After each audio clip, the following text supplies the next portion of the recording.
Nós estamos no capítulo 8, que é o capítulo Bem-aventurados os que têm puro o coração. Então, lembre que a gente já trabalhou um tempo, né, dentro desse capítulo, e nós percebemos, ó, ele fala muito da simplicidade e da simplicidade e da pureza de coração. Aí, quando a gente estava começando esse capítulo, a gente tentou entender um pouco do que era ser simples. Então, lembra do que é essa simplicidade que ele faz a colocação? O que é ser simples? Ser simples é ser humilde. Que mais? Prático. Sem frescura. Uia. Ah, ficando bom. Natural. Então, ó, uma das coisas que a gente tinha falado é que para perceber simplicidade, a gente ia lembrar lá da química, que o elemento simples era um elemento capaz de combinar com praticamente todos. Porque, às vezes, eu acho que eu sou simples porque eu gosto de andar de chinelo. Mas não estou falando de simples por fora, né? Então, não estou falando de estilo. Eu estou falando de sentimento. Então, é fato, ser simples sem ter humildade vai ficar impossível. Por isso que ele discutiu a humildade antes. Mas eu vou ter que avaliar, porque às vezes no meu conceito, a minha impressão é que eu sou uma pessoa simples. Eu até me acho humilde. Mas aí a gente começa a perceber que nos relacionamentos nós temos muitos senões. Ah, dessa pessoa aí não, por quê? Ah, dessa pessoa aí não. Então, a gente vai pondo muitas condições. Ou seja, para combinar, eu tenho muitas exigências. Então, já põe assim, ó, vírgula, não sou simples. Posso ter boa vontade, posso até querer melhorar, eu posso muita coisa, mas simples eu não sou. Porque para que eu consiga relacionar, combinar com as pessoas, tem muitas questões que entram na avaliação. Então, não serve ela chegar do jeito que ela é, precisa moldar. Então, sabe umas coisas que a gente fala assim? Ah, até daria certo se a pessoa deixasse de fazer tal coisa. Ou se a pessoa não fosse do tal jeito. Ó, então eu vou colocando condições para dar combinação. Então, olha só, se o que ela faz é certo ou errado, é problema dela. O que eu tenho que entender, que se o erro dela me perturba, eu não sou simples. Porque o simples se mantém independente de como o outro se apresenta. E isso eu tenho que entender, porque senão me dá a impressão assim, ó, eu sou simples, eu sou humilde, e eu estou certa. Não combinou, hein? Ó, não sou. Mas tenho a impressão que sou. Então, só existe um jeito de me conhecer. Eu só posso me conhecer relacionando com alguém. Quando eu estou sozinha, a minha impressão é que eu sou calma. Quando que eu descubro se isso é verdade ou mentira? Quando eu começo a relacionar. Aí, quando a gente começa a relacionar, o que a gente descobre nos 5 primeiros minutos? Que eu não sou calma. Só que nós habituamos, numa estratégia, a falar assim, é que essa pessoa me irrita. Então, tira essa pessoa e põe outra. Ah, mas essa daí agora, você forçou a barra. Então, tira essa e põe outra. Então, ó, a combinação vai acontecer com muita dificuldade. E vai ter muitos senões. A pessoa não pode isso, não pode aquilo. Aí dá combinação. Se não for assim, não vai dar. Então, aí, o que a lógica me mostra? A minha percepção é que eu sou humilde e que eu sou simples. Mas a realidade me mostra que isso não é verdade. Porque se a pessoa me contrariar, ou se ela não fizer do jeito que eu estou falando, eu não quero saber o que ela pensa e nem qual é a possibilidade. É não e pronto. Quando não vem a brilhante frase assim, ó, porque eu estou certo. Ui, aí a gente complicou tudo. Ser simples é aceitar o outro como ele é e eu não vou fazer o que o outro faz. Porque, vê bem, ó, Jesus não colocou nenhum obstáculo em acolher uma meretriz. Mas não era por isso que ele se prostituía ou aprovava a prostituição. Mas ele aceitava do jeito que ela era. E principalmente porque, seguro da qualidade dele, ele consegue enxergar a qualidade dela. E faz um estímulo para que ela saia de onde ela está e descubra outras possibilidades. Mas, hora nenhuma, ele faz isso com acusação ou cobrança. Por quê? Porque, como ele é bom, ele sabe enxergar o que tem de bom. Então, isso é um cuidado. O mal que eu vejo no outro é o mal que existe em mim. Se eu não tivesse mal, eu não veria o mal. Então, se eu falar para uma pessoa assim, você é fofoqueira, sai correndo que você está se dedando. Uma pessoa que não é fofoqueira não vê a outra. Ela não faz isso. E se a outra estiver fazendo, ela não se incomoda e não se envolve. Ela simplesmente muda. Por quê? Porque isso não tem liga comigo, não vai dar continuação.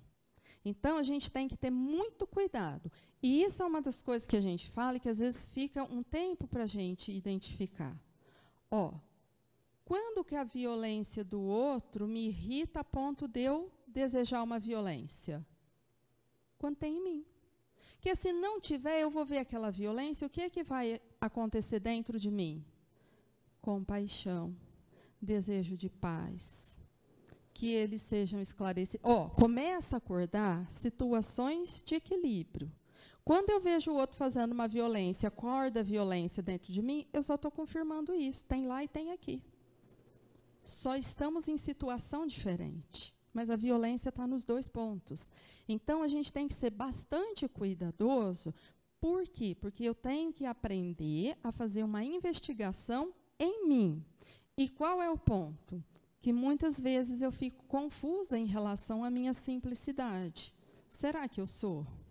Será que eu sou humilde? Então, eu preciso de relações. Gente, e as desafiadoras são as que mais nos ensinam quem somos. Que, de verdade, gente fácil, que não dá trabalho, a gente fica numa zona de conforto muito grande. Então, parece que está tudo bem. Quando chega alguém que contraria, essa pessoa é a pessoa que mais me ensina. Onde está o meu limite? É essa pessoa que ensina. Então, eu preciso ficar com essa atenção, né? Porque essa é a informação importante. Então, lá na simplicidade e pureza de coração, lembra, ele usou a criança como um símbolo. Então, assim, aquela ingenuidade, aquele poder de confiança, os itens que a gente foi discutindo. Hoje, a gente começa o outro item que trata, pecado por pensamentos, adultério. Então, de novo, vou pedir, já pedi isso tantas vezes, esvazia a xícara, porque eu já sei, infelizmente, não tinha outra palavra, a palavra é essa. Quando eu falei adultério, vocês têm mais ou menos, por baixo, 1 milhão de cenas cada um. Tudo bem, joga fora. Esvazia, para a gente poder começar de novo. Então, lá no item 5. Aprendestes o que foi dito aos antigos, não cometereis adultério. Eu, porém, vos digo que aquele que houver olhado uma mulher com mau desejo para com ela, já cometeu adultério com ela em seu coração. Então, ele está falando de duas coisas muito importantes. Ele está falando da questão aqui, quando você olhar com um mau desejo, eu olho. Mas ele não falou que você foi lá fazer alguma coisa. Então, onde aconteceu o problema? Foi na ação? Não foi na ação. Foi onde? No pensamento. E, automaticamente, esse pensamento contamina o coração, porque é sentimento. Então, ele está ilustrando aqui uma situação que vai envolver pensamento e sentimento. O que a gente fica querendo definir no concreto é por nossa conta, porque não é disso que está falando. A ação é só o resultado do que eu penso e sinto. Por isso que a gente vai ver que o Evangelho vai ampliar a compreensão do que é adultério. Porque senão a gente vai fazer a mesma coisa que faziam há 2019 anos. A gente continua querendo apedrejar pessoas. Naquela época a pedra era concreta, hoje é no Insta, no Face, né? A pedra continua rolando. Só que muitas vezes eu fico apedrejando, mas eu não sei falar nem do meu pensamento e nem do meu sentimento. Por isso, o que o outro faz me incomoda tanto. Então, presta atenção. Se o adultério alheio te incomoda, cuidado. Faltou só oportunidade. Porque quem não carrega isso não julga e não condena. Entende que vício é vício, que luta é luta. Então, cuidado. Porque julgar, apedrejar, é o que nós fazíamos há 2019 anos atrás.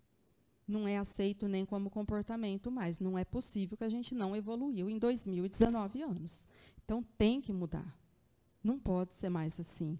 Não serve para esse tempo. Então, definitivamente pensando, o que é adultério? Já entendi. Quando a gente ouve a palavra, do que a gente pensa? Traição, infidelidade. Porém, adultério vem da raiz desse verbo que é do adulterar. Quando eu tiro do adultério e vou para o adulterar, não ia ser só nisso que vocês iam pensar. Porque quando a gente fala em adulterar, em que a gente pensa? Falsificação. Tivemos muitos problemas com a tal de gasolina adulterada. Então, olha só, agora a gente começa a entender que tem muito mais coisa embutida na palavra. Então, a tradução e a nossa leitura limitou o sentido, mas não era só disso que tratava. Então, quando a gente vai atrás mesmo, introduzir alteração em modificar. A luz adulterou a qualidade do vinho. Adulterou-se o projeto. Incorporação de novas ideias. Descaracterizou aquilo, por quê? Porque você embutiu coisa que não fazia parte. Então, o álcool não devia estar naquela mistura, naquela gasolina, mas alguém fez aquele aumento com objetivos não muito interessantes, interessava para ele particularmente, mas fez uma adulteração. E aí a gente consegue entender. Então, olha só, vamos voltar na citação. Quando eu olho para alguém e tenho um mau pensamento, isso automaticamente contamina o meu coração. Então, aquilo que era para estar fluindo começa a ser adulterado. E eu preciso avaliar quantas vezes por dia elementos que eu produzo de pensamento vão adulterando a minha constituição. Porque esse é meu combustível, meu pensamento. Então, olha só, eu faço uma exposição que altera a qualidade. Então, enquanto filhos de Deus, qual era a nossa qualidade? Nós fomos criados por amor e para o amor. A gente mantém a pureza? Por quê? Porque vai adulterando ao longo do tempo. Esse é o grave adultério que cometemos faz muito tempo. Então, não tem sentido fixar numa ação de alguém. Aquilo foi uma ação. Na somatória, os meus adultérios podem ser muito maiores, porque é uma questão de como eu penso. produzir falsificação em. Pode ir, João. Ó, corromper-se, viciar-se. Isso é dicionário comum, tá? Não tem nada de especial aqui até agora.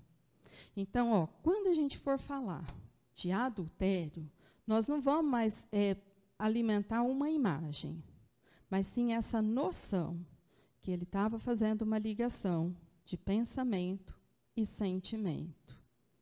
Ah, mas por que a interpretação lá ficou equivocada? Gente, se hoje, 2019, a gente vive numa sociedade machista, imagina naquela época. Lógico que a interpretação era essa. E era tão machista que era legal apedrejar a mulher e o homem. Saía tranquilo do fato, como se nada tivesse feito. Agora, com muito custo, alguma coisa de responsabilidade começa a circular pela nossa lei, mas suave ainda. Mas dentro de nós, a culpa ainda é da mulher. Muito mais fácil a gente ver no caso a mulher brigar com a outra mulher do que cobrar a responsabilidade do marido. Por quê? Porque o machismo não é uma exclusividade masculina, né? É nossa. Nós vivemos nesse meio e precisamos ficar atentos com uma postura enquanto sentimento, pensamento, porque senão a gente faz confusão de novo. A palavra adultério não deve absolutamente ser entendida aqui no sentido exclusivo da acepção que lhe é própria, porém, num sentido mais geral. Muitas vezes, Jesus a empregou por extensão para designar o mal, o pecado, todo e qualquer pensamento mau, como, por exemplo, nesta passagem. Porquanto, se alguém se envergonhar de mim e das minhas palavras, dentre esta raça adúltera e pecadora, o Filho do Homem também se envergonhará dele, quando vier acompanhado dos santos anjos, na glória de seu Pai. Então, nas próprias citações bíblicas, a gente vai perceber que o sentido da palavra adultério nunca foi restrito. Mas, como a gente lia, é muito limitado com a nossa cultura e com a cunhagem de tudo que a gente recebeu, ficava mais cômodo a interpretação. É uma outra passagem, e que quando a gente vê, fala, é mesmo, não é disso que ele está falando. Então, é uma tradução usando o que a palavra significa. E desvencilhar, então, da imagem vai ser um desafio para todos nós. Por quê? Porque essa leitura é na nossa intimidade. Jesus não estava falando com algumas pessoas, ele estava falando com todos nós. E é assim que a gente precisa ouvir essa parte do Evangelho. A verdadeira pureza não está somente nos atos, está também no pensamento. Porquanto aquele que tem puro coração nem sequer pensa no mal. Foi o que Jesus quis dizer. Ele condena o pecado, mesmo em pensamento, porque é sinal de impureza. Então, entende a condenação aqui.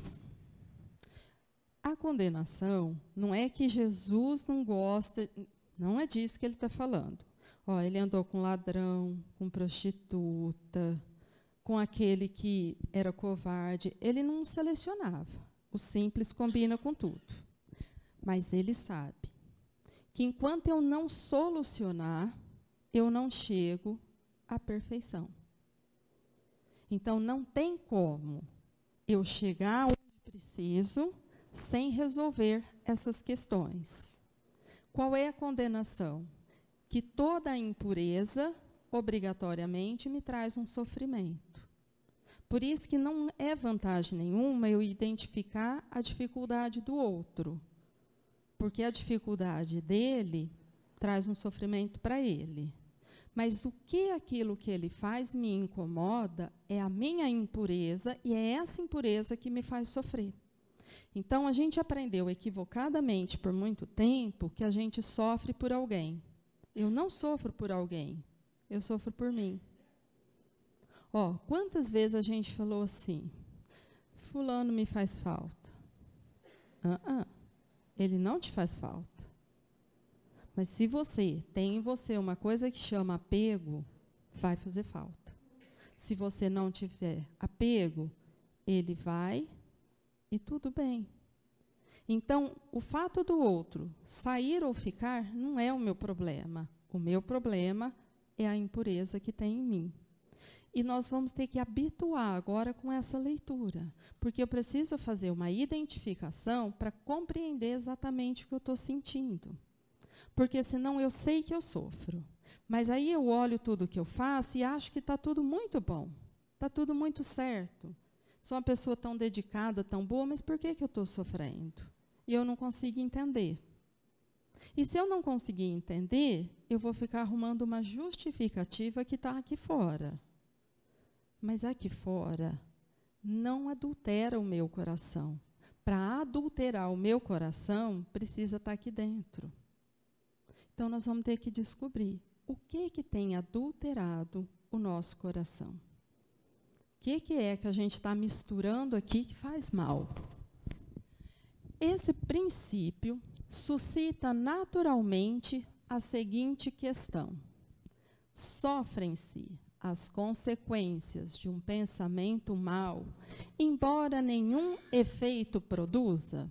Nossa, hoje dá para a gente discutir isso, Eu não fiz, eu pensei. Vai ter consequência? É a pergunta. Vocês têm certeza?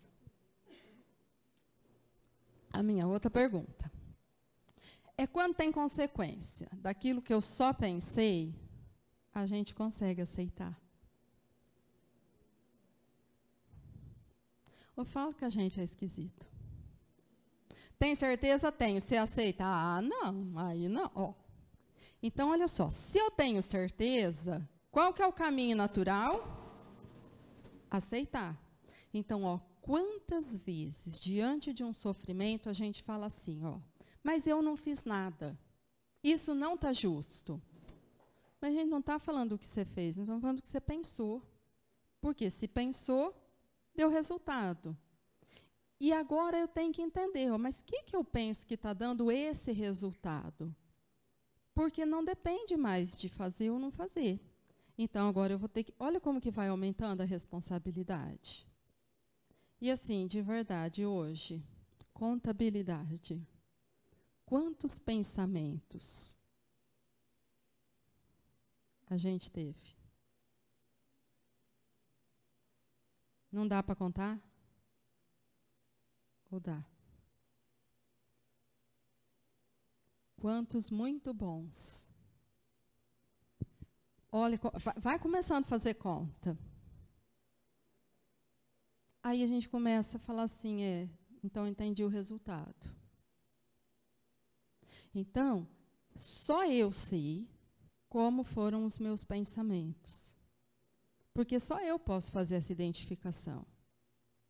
Gente, de verdade, a gente consegue sentar no banco da praça, fazer de conta que está olhando o passarinho voar e pensar as coisas mais esquisitas do mundo. E quem está do seu lado vai te achar um fofo, olha que graça. Ainda veio trazer o filhinho passear na praça, que amor de pessoa. Mas você tem uma sorte que esse... Não dá para saber. Não dá para saber. Mas eu sei. E aí eu sei o resultado.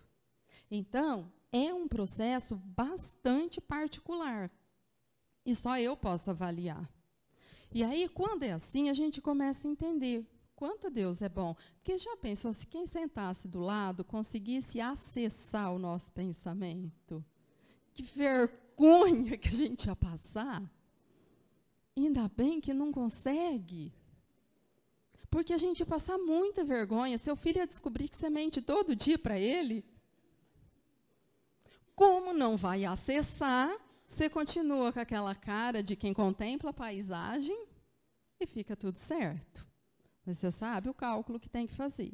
Então, isso é importante. Por isso ele fala, ó, então, vai produzir efeito?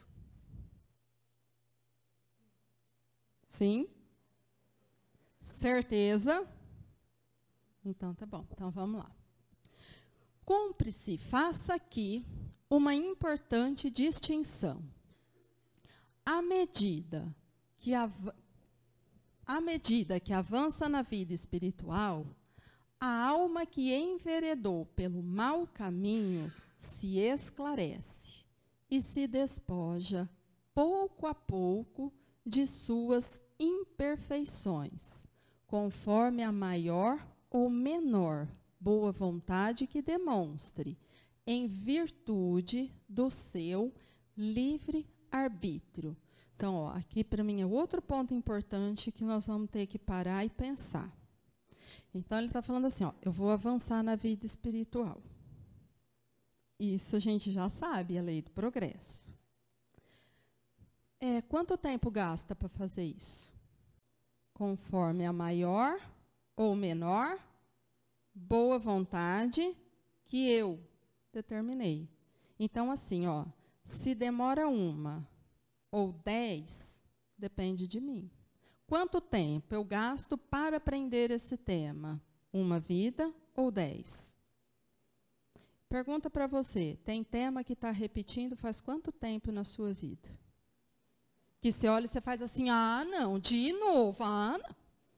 Então, de novo por quê? Mas eu não fiz nada. Não estamos falando de fazer, nós estamos falando de pensar.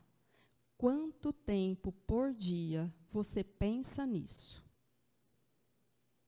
Quanto você alimenta o que tem em você com esse pensamento? Porque esse é que faz efeito. Então, eu tenho que avaliar, porque ó, senão a lição repete e eu fico desanimada. Sabe o que dá a impressão? A gente não faz como se a gente pudesse engambelar Deus. Ele não vai ver. Porque eu não estou fazendo, eu só estou pensando. Ele não vai ter acesso. Então, por isso que Jesus falou dessa condenação, ó, que enquanto você pensar, não vai ter jeito, porque não dá para enganar. Não é por fora que conta, é por dentro. Eu não quero saber se o seu comportamento é bonitinho, se você está lá na praça olhando passarinho voar. Eu quero saber em que você está pensando. É diferente, porque senão eu não vou conseguir entender. E aí ele fala, ó, vai depender da menor ou maior boa vontade em virtude do meu livre-arbítrio. Então, eu é que vou definir que hora é hora de mudar. E muitas vezes a gente fala assim, ó, ah, eu até queria mudar. Vocês sentiram força e firmeza nisso que eu falei? Qual a chance disso dar certo? 0. Ó, eu até queria, não quero mais. Não estou segura. Por quê? Porque eu acho que isso vai dar trabalho mudar. Então, eu não quero mudar. Agora, a partir do momento que eu decidi que isso vai mudar, não é que amanhã eu não faço mais, mas é que a partir de agora, dessa decisão, começa uma luta de mudança. E que pode demorar muito tempo para concretizar. Mas o meu objetivo é chegar na mudança e eu vou estar lutando para isso todo dia. Agora, se eu ficar assim, ó, ah, mas eu sou assim, ah, mas não vai, ó, não vou mudar. Eu ainda estou confortável por algum motivo nessa coisa esquisita que eu me encontro. E eu não quero mudar. Então, a gente vai pôr obstáculo. Todo pensamento mau resulta, pois, da imperfeição da alma. Mas, de acordo com o desejo que alimenta de depurar-se, mesmo esse mau pensamento se lhe torna uma ocasião de adiantar-se, porque ela o repele com energia. É indício de esforço por apagar uma mancha. Então, ó, eu estou lutando contra. Me pego pensando, eu falo, opa, Vamos lá, de novo. De novo. Então, ó, até quando ele surge, vira um motivo de luta. Dá para comparar. Esse que tem um motivo a cada nova vez que chega o pensamento, que encontra aquilo como um motivo de luta, com o que se compraz em sentar no banco, fazer de conta que está olhando o passarinho e criar o filme inteiro aqui. Não dá, ó. Situações são muito diferentes. E, de verdade, penso que aqui todo mundo já lutou com muita força contra alguma coisa que identificou. E quem já fez isso sabe como é difícil. Porque não é simples a gente conseguir fazer uma mudança. Precisa ter muita boa vontade, ter uma definição muito segura e disciplina, foco e força. Nossa, disciplina, força, foco, vocês já escutaram isso para conquistar outras coisas. Quando eu não sou de conquistar por dentro, eu conquisto onde? Por fora. É mais legal aplicar isso por fora.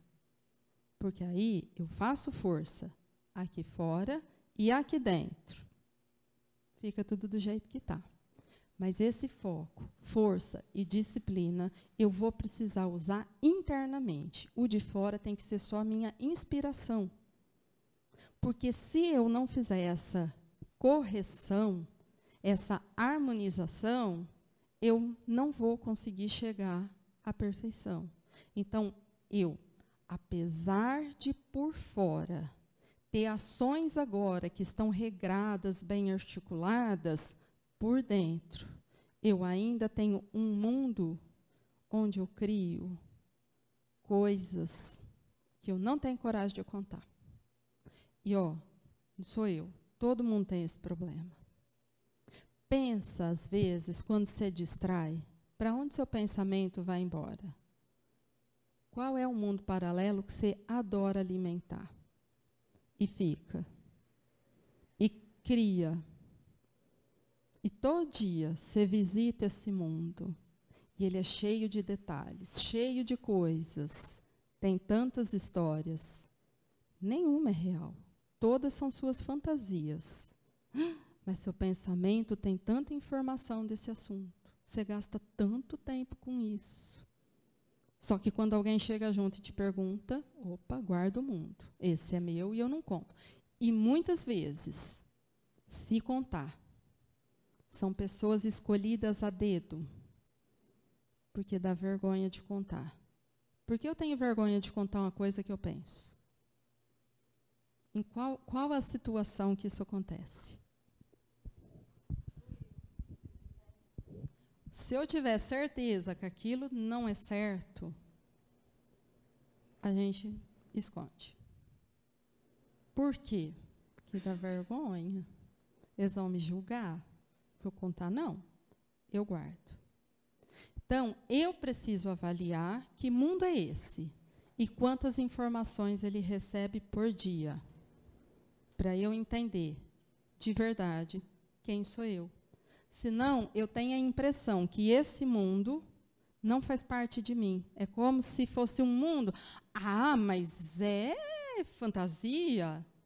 Então, mas foi seu pensamento que criou, pensou, criou, é seu. Nós não temos outro jeito de lidar com isso. E aí eu preciso ter essa clareza, porque senão eu me perco. Não cederá se apresentar oportunidade de satisfazer a um mau desejo. Então, ó, chegou aquele pensamento ruim, e eu tenho a certeza, não vou ceder. Estou forte o suficiente, definida na minha decisão. Não. Pode me colocar em qualquer lugar. Não. A gente gosta muito de viajar para lugar onde a gente não tem nome e sobrenome. É totalmente desconhecido, por que mesmo? O que a gente sente lá? Liberdade. Aqui ninguém me conhece. Se eu quiser, eu faço o que eu quiser, porque já já eu vou me embora. Tudo bem, mas o que é que a sua fantasia te diz que você pode fazer nesse lugar? O que você está caçando oportunidade bem escondida para fazer de novo? Porque é de novo. Porque para eu saber que o trem é bom é porque eu conheço. Então, o que é que eu quero caçar para fazer de novo? Num lugar onde ninguém me conhece.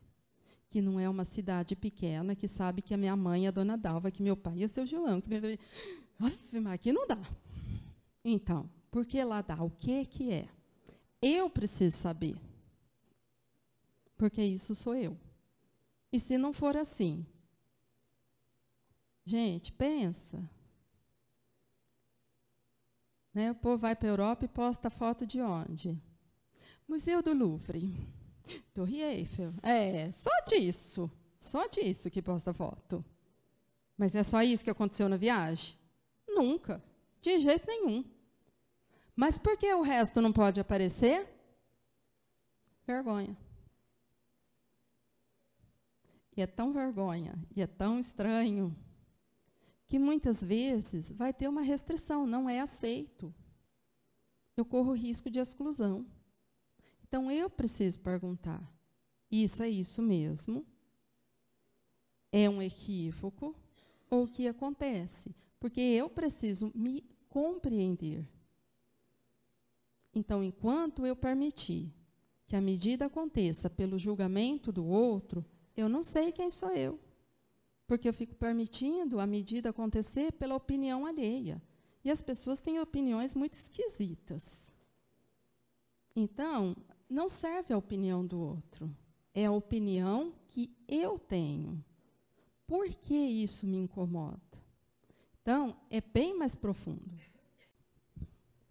Aquele que, ao contrário, não tomou boas resoluções, procura ocasião de praticar o mau ato. E se não o leva a efeito, não é por virtude da sua vontade, mas por falta de ensejo. É, pois, tão culpada quanto seria se o cometesse. Hoje, tem uma contenção na moda. A contenção da moda chama assim, eu sou o motorista da vez. Por que eu não estou bebendo até me desorganizar? Porque a multa está muito cara. Porque não era o risco, não. Porque enquanto não tinha multa cara, ninguém queria saber de risco de quem está no carro, não. Era meio que a lei do ema-ema.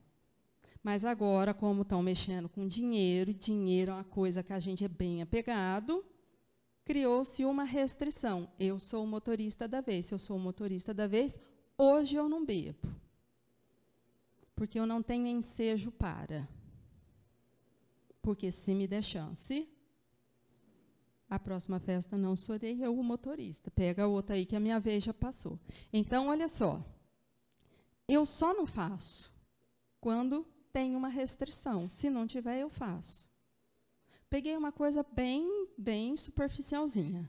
Então, o que a gente tem que pensar? O que eu não faço por falta de ensejo?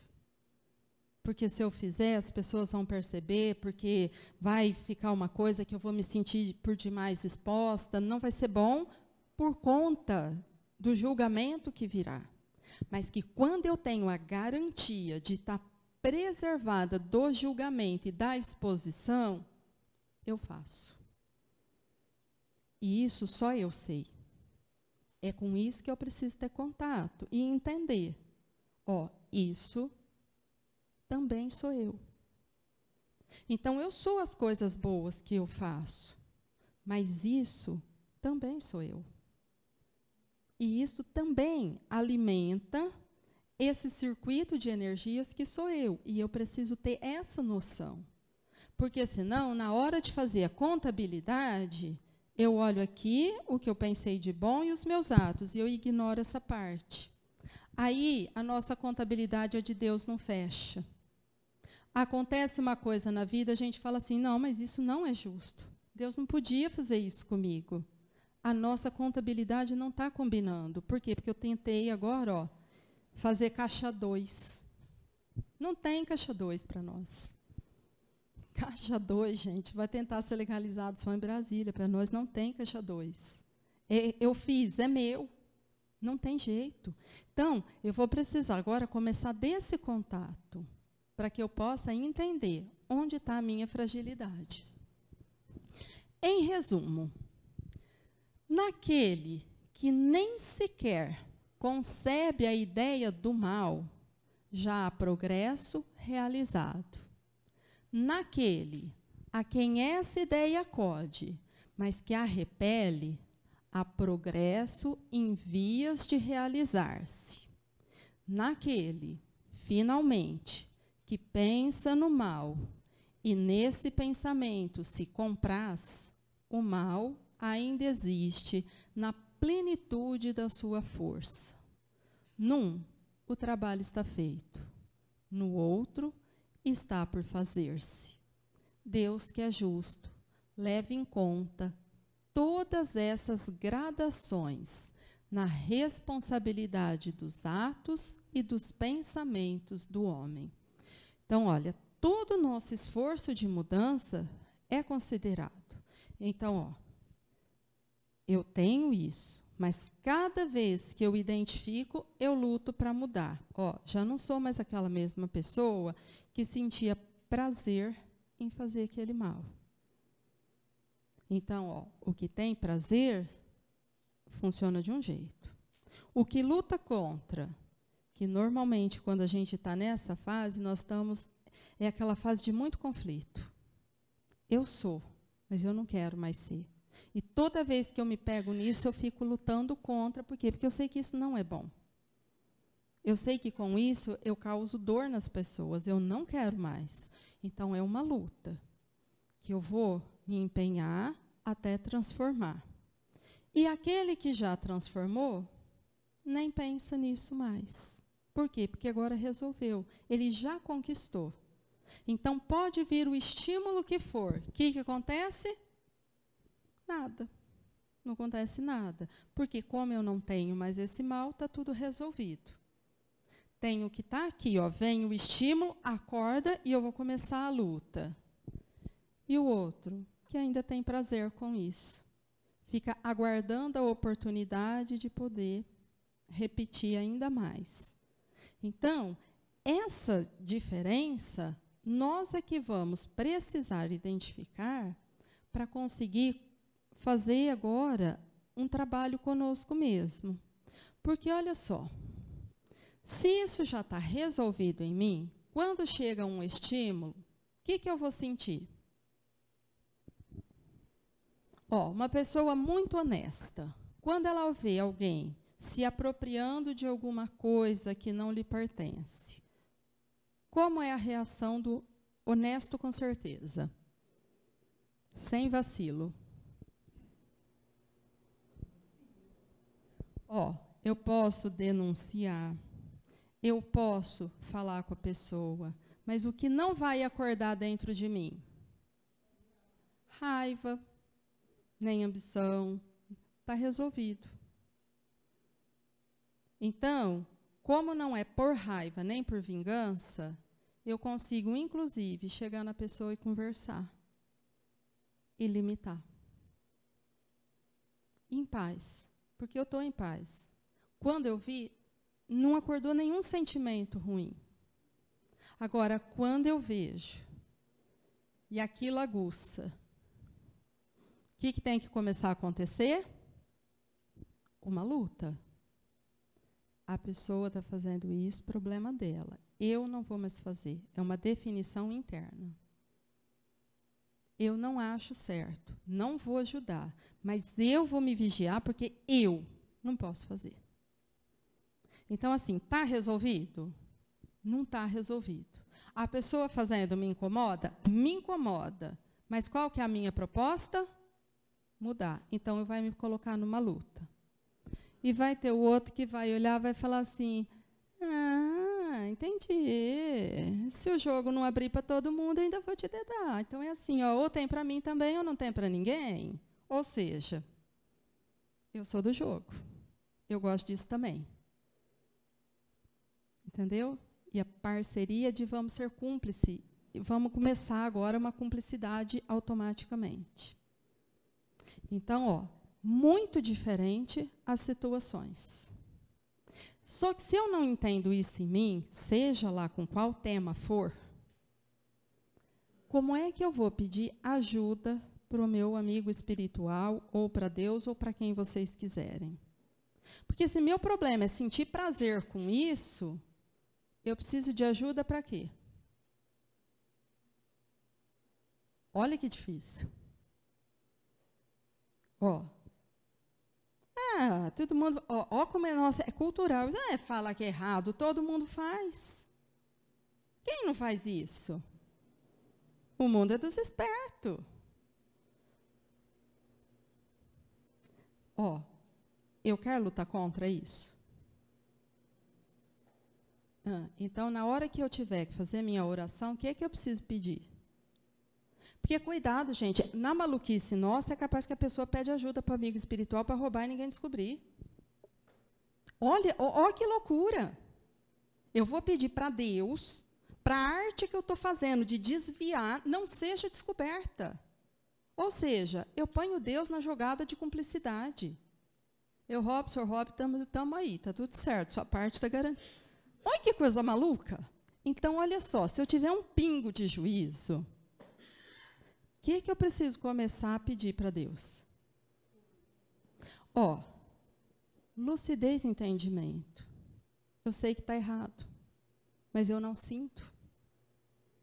Eu não consigo entender por que isso não é bom e continuo fazendo.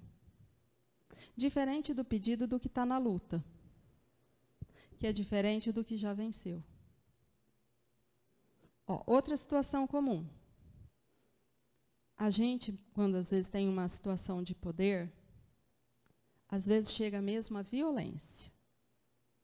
Quantas vezes a gente já ouviu assim, não quer obedecer? Bate.